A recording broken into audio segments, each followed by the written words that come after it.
Құрметті студенттер, біздің бүгінгі қарастыратын лекциямыздың тақырыбы оқушыларды уәждеу.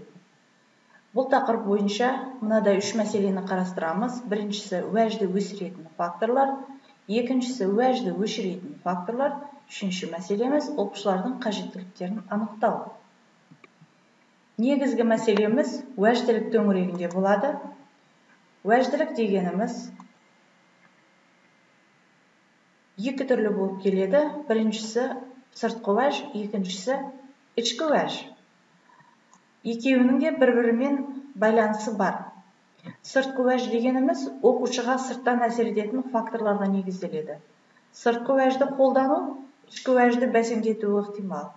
Сыртқы уәждеуші фактордың болуы оқушылардың ішкі уәжіне кері әсер етеді. Сыртқы уәж ішкі уәжді өшіре алады. Ал ішкі уәж дегеніміз бұл іштен шығып жатады, немесе жеке тұлғаның өзінен туындайтын, бастау алатын, әдетте сыртқы уәжге қарағанда анағұрлым рахымды, ізгілікті уәж болып келеді. Оқушылар оқу қажет болғаннан емес, өз еркімен оқуға ынталанып, өздігімен уәжделуі тиіс. Оқушылардың ішкі уәжін арттыру үшін бірқатар педагогикалық әдістерді қолдануға болады. Мәселен, сабақты белсенді оқуға ықпал ететін және ынталандыратындай қызықты әрі тартымды етіп құру қажет. Екіншіден, оқушылардың қызығушылықтары, қажеттіліктері және тілек ниеттерін ескеретін жас ерекшеліктеріне сай ресурстарды пайдалану қажет. Яғни, қандай тапсырма алсақ та, сол баланың жасына лайықты етіп таңдап алуымыз қажет. Үшіншіден, әртүрлі белсенді оқу тәсілдерін пайдалану үшін сабақ мазмұнын ылғи өзгертіп отыру керек. Бұл жерде сабақтың соңы қандай болатындығы болжана алмайтындай болуы шарт. Келесі мәселе, оқушылар өздерінің жетістіктері немесе сәтсіздіктерін, өзінің оған қанша күш жұмсағанына байланысты түсіндіре алатындай болу үшін оқушыларды дербестікке ынталандыру.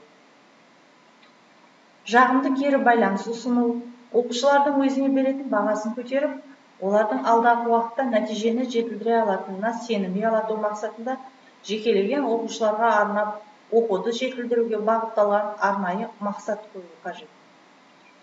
Оқушыларды жаңа оқу және оқыту әдістерімен эксперимент жасауға тарту.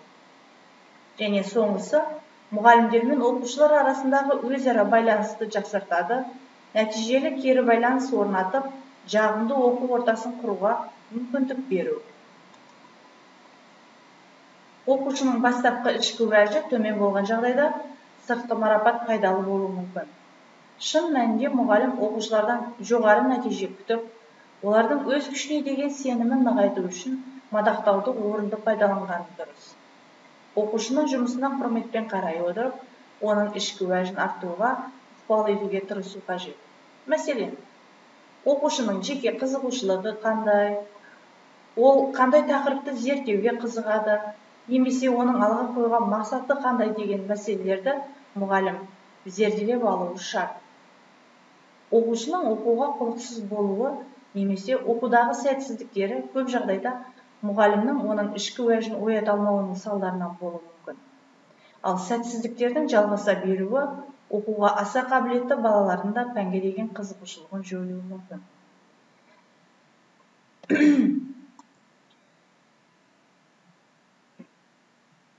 Уәжді өсіретін факторлар бар және уәжді өшіретін факторлар бар. Уәжді өсіретін факторлардың қатарына мыналарды жатқызуға болады. Түрлі оқыту мен оқу әдістерін пайдаланатын белсенді мұғалім қажет. Көп оқушыны қамтитын белсенді тапсырмалар аз болады. Белгілі бір мағынасы бар және осының алдында өткен тақырыптан байланысты жаттығулар, сабақтағы жаттығулардың күрделілігі тиісті деңгейде және барлық оқушылар орындай алатын етіп сараланған, оқыту мен оқудың сан алуан әдістері қамтылған, оқушыларға ойлануға уақыт бере отырып, сабақ қарқынын өзгерту, әр оқушыға жеке қолдау көрсету, мақтау және мұғалімнің дене қимылдарын ымды тиімді қолдану. Оқушылар сабақ мақсатын және олардан не күтілетінін біледі. Бұның барлығы уәжді өсіретін факторлар деуімізге болады. Мәселен, уәжді өсіру үшін біріншіден сабақ нәтижелі болу үшін мұғалім белсенді болуы шарт. Бірінші мәселеміз осы. Сенен кейін барып сабақтың барысында тапсырмалар мүмкіндігінше деңгейге байланысты құрылып, мүмкіндігінше жеке тапсырма орындауға көп мүмкіндік берілуі тиіс. Көп оқушы қамтитын тапсырмалар болатын болса, бала бұдан жалығып та кетеді. Сонан кейін берілетін тапсырмамыздың барлығы сол сыныптағы баланың жас ерекшелігіне, психологиясына дұрыс әсер ететіндей тапсырмалар болуы тиіс. Жақсы сарапталынып алынуы тиіс, сабақтың мақсаты дұрыс қойылуы тиіс. Инновациялық технологияларды барлық балаларды қамтитын, балаларды қызықтыратын әдістер көбірек қолданылғаны шарт. Тапсырманы орындаған кезде сонымен бірге әрбір оқушыға ойлануға уақыт беріп, сабақтың жүру әдісін өзгертіп отырған жөн. Бағалау барысында оқушының тапсырмасын тексеріп, оған жеке қолдау көрсетіп, мадақтап отырған жөн. Бұл балаға жақсы әсер етеді.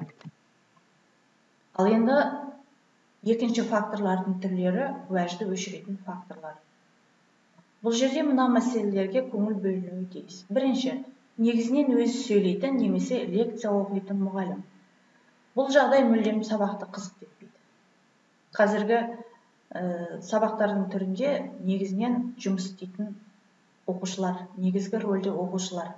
Мұғалім тек жетелеп, кеңес беріп отырады, сабақты жүргізіп отырады. Екіншіден, оқушы қатысатын немесе мүлдем қатыспайтын тапсырмалар. Үшінші, күңгірт, түсініксіз және өткен тақырыппен байланыспайтын жаттығулар. Қандай жаттығу алсақ та біз өтілген тақырыптармен байланысты тақырыптарды алуымыз шарт. Сабақтағы жаттығулар сараланбаған немесе басында орындау тым қиын болып келетін, жоғары қабілетті оқушылардың қабілеттері ескерілмей қалатын тапсырмаларды алатын болсақ, бұл оқушыға дұрыс әсер етпейді, оның оқуға деген ынтасын төмендетеді. Мәселен, сыныбымызда өте жақсы оқиды дейтін қабілеті жоғары оқушылар көп. Олар үшін берілген тапсырмамыз егер дұрыс сараланып алынбаса, қызықты болмай қалуы мүмкін. Сондықтан ол басқа тапсырмалармен айналысып кетуі мүмкін. Оқыту мен оқу әдістерінің аз ғана түрі қолданылады. Сабақтың қандай болатынын күні бұрын болжап білуге болады. Бұл дегеніміз, сабақ күнде бір әдіспен өтеді деген нәрсе. Яғни бала сабақ қалай басталады, оның қалай аяқталатынын алдын ала болжап біліп отырады. Сондықтан уәжді өсіру үшін мүмкіндігінше сабақты түрлендіріп отырған жөн. Сабақтың қарқыны өте жылдам немесе баяу, және оқушыларға ойлануға мүлдем уақыт берілмейді. Біздің сабақ барысында түрлі сұрақтар қойылады балаға. Диалогтық оқыту әдісін қолданамыз, проблемалық сұрақтар қойылады, түрлі постер жасауға тапсырма беріледі. Міне осындай тапсырмалардың барлығында біз балаларға уақыт беруіміз керек. Оқушылар мұғалімнен көмек күтеді. Мақтау айтылмайды, және мұғалім дене қимылдарын, ым-ишараны тиімді қолданбайды. Оқушылар сабақтың мақсатын және өздерінің нені үйреніп шығатындығын мүлдем білмейді. Міне осы мәселелер уәжді өшіретін факторлар деп есептелінеді.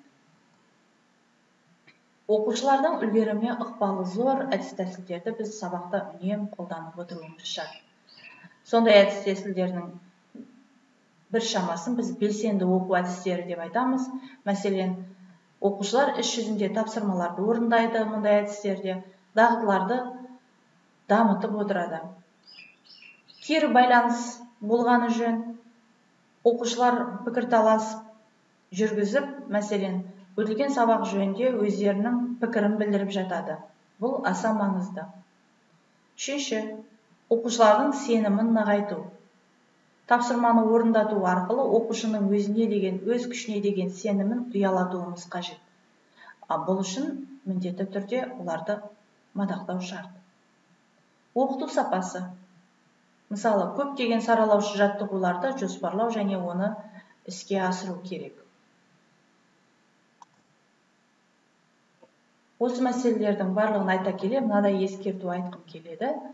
Мұғалім сабақта тыныштық сақталуын ғана қадағалап қоймастан, тек қана өзі сөйлей берудің орнына оқушылардың мағынаны түсінуіне, белгілі бір заңдылықтарды дұрыс қабылдауына, өтілген тақырыптар жөнінде дұрыс шешім қабылдауға және тапсырмаларды орындау барысында дұрыс тұжырым жасауға қатысты тапсырмалар орындатуы шарт. Оқушылар өздері түзете алатындай етіп, бақылау құзыреттіліктерін қалыптастыру және дамыту қажет. Енді мына бір видеоны көре отырып, оқушының уәжін арттыру немесе уәжге кері әсер ететін факторлар деген мәселені анықтап көрелік. Отыра тұра сұрады, қажет болсаң шақырады.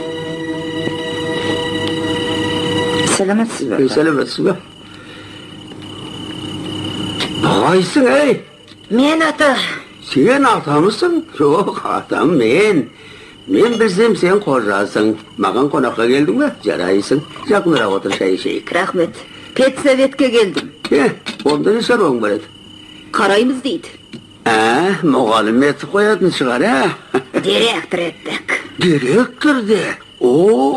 Кепті жақсы, жарайсың, директорың жарайсың. Онда жалақың да көбейеді.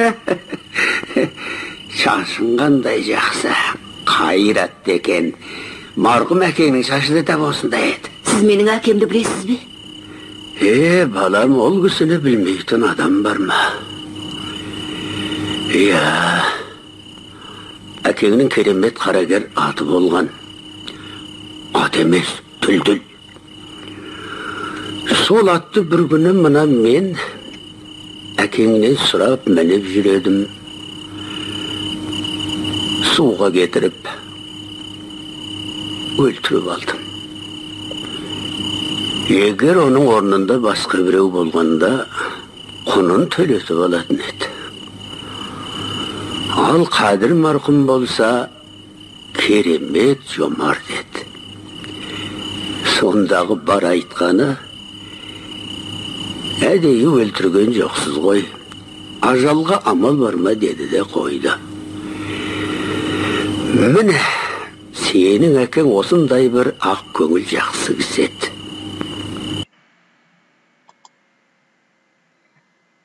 Үйге тапсырма. Осы фильмдегі уәжді өсіруші факторлар және уәжді өшіруші факторлар қандай факторлар екендігін анықтап жазып келеміз.